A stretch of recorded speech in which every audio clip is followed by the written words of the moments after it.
সুপ্রিয় দর্শক, আমি এই মুহূর্তে দাঁড়িয়ে আছি বাজারের যাত্রাবাড়ির পার্ক এরিয়ার ৩ নং বাসায় সেনাবাহিনীর একটি অভিযানে আমি এসেছি।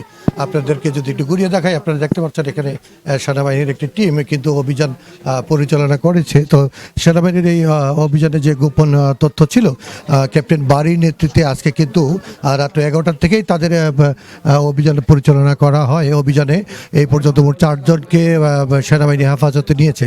বাড়িটি থেকে দেশীয় অস্ত্রসহ আসলে যে মাদক পেয়েছে 3,000 পিসি ইয়াবা বা গাঁজা, 10 কেজি গাঁজা এবং প্রায় 60,000 মতো টাকা, দেশীয় কিছু অস্ত্র।